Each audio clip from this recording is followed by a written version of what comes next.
Assalamu alaikum warahmatullahi wabarakatuh everyone. So today I'm going to react to a video by Yusuf Estes. I'm not sure if I said his name correctly. He's an American guy who was a very strong Christian who became Muslim. Now I do know his convert story. I have seen his convert story online. He's very famous. He's a very famous scholar now. He does a lot of talks on Islam. He's very intelligent on both Christianity and Islam. So it's really interesting to see his comparisons because I don't know much about Christianity. So it's really interesting to see the comparisons that he's making between the two religions. And again, this video is recommended to me by my dear friend who actually recommends a lot of amazing videos to me, mashallah, she's great. I haven't watched it, as always, I haven't watched it yet. But she told me that there is some really interesting content in this that everyone should know. Let's watch the video and find out what's going on. Thank you for waiting. Would you please state your name and occupation, then state your question? I'm Sakina D'Souza, and I'm a Catholic.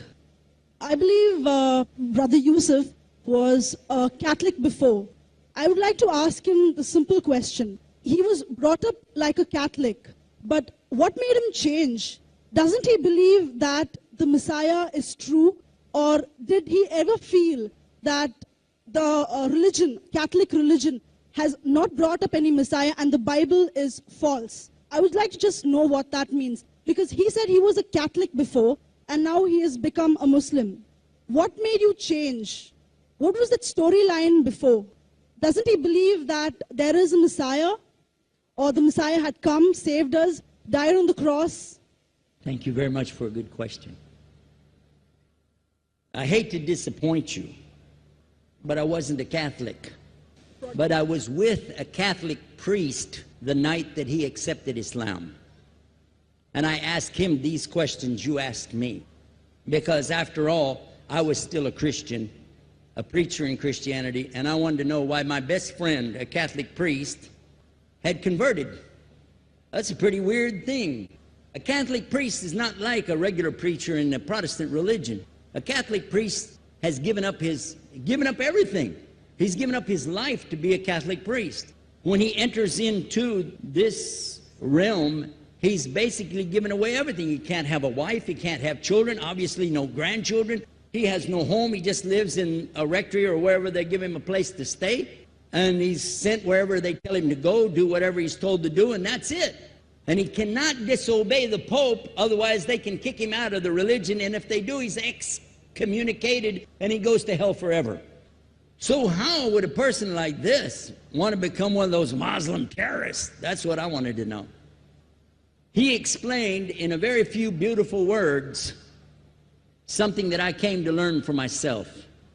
He said that he was sincerely in the Catholic religion because he believed in God, that he had studied, his degree was in theology, and a part of the teaching that they as priests have is to study Islam. Every priest is forced to study Islam. Now you may not know that, but you can ask your priest and he'll confirm it. And when you study Islam, even when Islam is taught to you by somebody who hates Islam, as long as they don't corrupt it too far, you can still see the truth in Islam. A classical example happened to me just recently when I was in Saudi Arabia. A friend of mine, very old copy of one of the first Qurans ever translated to English by George Sale. George Sale hated Islam, he hated the Muslims, but when he translated the Quran to English, he was true to the text of the words. Although maybe not getting all the meaning, he certainly was true to the text of the words. I was shocked when I read it. Have you seen it? You know what I'm talking about? Amazing. And listen to this. George Bernard Shaw, for instance, is one of many, a long list of people who read this and realized the truth of Islam. When people see the truth of Islam, it can change them if they want to be guided. If they want the truth, it can change them. You might think, I'm a Catholic, I'll never be anything but a Catholic.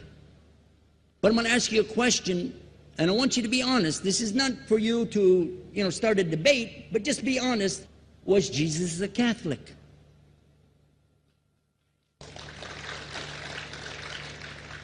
And it's not open to debate, so there's no point in opening that up because you know and I know he wasn't. The Catholic Church was in business about 300 years before Jesus was born. It's on their website. Don't go like this. It's on their website. That's where I took it from. The Catholic Church was really started in Rome by Alexander the Great. Do you know what the word Catholic means? It means universal. It was the universal church for the Roman Empire. If you didn't join it, you could not be a Roman citizen. And it was opposed to the teachings of Judaism and opposed to the teachings of the early Christians for more than 200 and some years.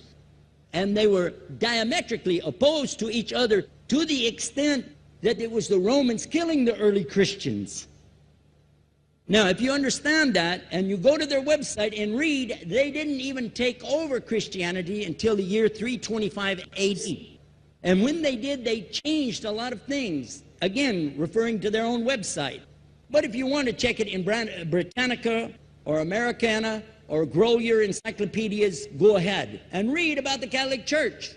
When, in August of 325 AD, at the Nicaea Council, they took over, first thing they said was, let's change the date of the birth of Jesus to be the same date as that of Mithras, which was the god, one of the gods worshipped there, and also the sun god's birthday was the same day, December the 25th, believing it to be the shortest day of the year.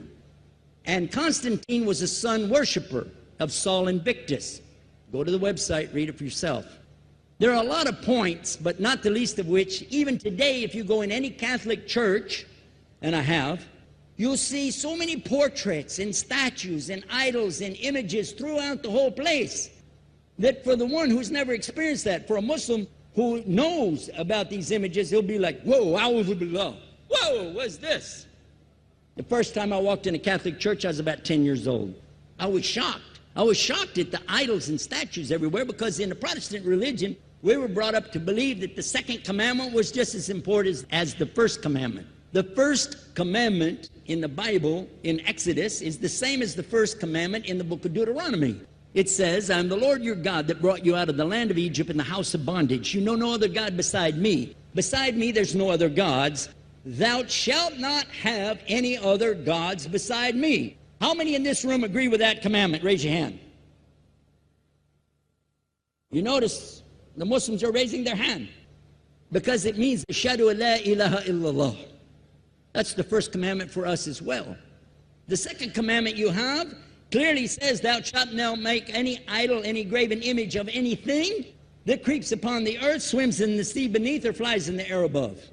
And I was sitting in a church one time, sitting there in the morning service, watching, the preacher talk, and, they go on and on and on, and sometimes you lose your train of thought. I was looking. Whoa! On the front of the podium, there was a fish. A fish. For the symbol, make you fishers of men. It had a fish. I said, whoa. Then I looked up above his head at the big stained glass window, and it had a dove, and he had the olive branch in his mouth. The dove is flying, the bird, I said, whoa. And then I look over here, and there's a cross with a man hanging on it. And I said, wow, they didn't miss a single one. They got them all. Something walking on the earth, something swimming in the sea beneath, something flying in the air above. So look at these two things. Clearly, the first two of the 10 commandments, bang, bang, boom. Because if you said God is more than one, where did you get it from? When Jesus is talking to his own companions and they ask him, what's the greatest commandment? Mark 12:29. Clear. The greatest commandment is to know, O Israel, the Lord your God is one God. And you have to love him with all your heart and all your mind and all your strength. And this is no different from what Prophet Muhammad ﷺ was saying, the same thing to his people. Same thing I mentioned in the lecture. This is certainly for us the same. So what you see is Muslims practicing the commandments, and you see people claiming the commandments but practicing something else. And I have seen more converts from the Catholic Church than any other of the many sects of Christianity, and especially from the nuns, priests, and even an archbishop. And all of them are better than me. Those guys and women that I see do this, they still sacrifice their whole life to get the true message of Islam, not only to you, but to Muslims as well, because we all need to know about it. But thanks for a great question. That's incredible. You know, I didn't know much about Christianity, or, you know, I know there are sects within Christianity, but to be honest, I don't know much about them. I have so many amazing Christian friends. You know, I know so many amazing Christian people, definitely. But this is really interesting to hear about this, because even though I guess I kind of was brought up in a Christian school, we sung like all these kind of hymns and stuff, like, I don't know what they are. And I guess we studied about Christianity, but we didn't really study anything. And it's interesting hearing from him, someone who's a Christian who preached Christianity for a long time and then became Muslim and knows lots of people who went down that same path. And obviously as a Muslim, I believe Islam is the truth, of course I do. And I wish that we can just put more education out into the world so that people can see. So like I say in my other videos, that people can make the decision whether they want to be Muslim or not, whether they believe it's true or not, whether they believe in one God or whether they believe in multiple gods or the Trinity or whatever it's called. And I think just having that information out there allows people to understand more and to actually make the decision for themselves. Because I think a lot of Christians who I know who are incredible people who would actually, if they understood this, exactly what he said, would become Muslim, because they would be like, actually, Islam is what I believe in. I believe in one God. I believe in being a good person. There's so many, the commandments are very similar, the same. And yeah, we need to do more to get the information out there on our religion, because a lot of people are missing out, sadly. But inshallah. Thank you guys for watching. I'll see you guys again very soon.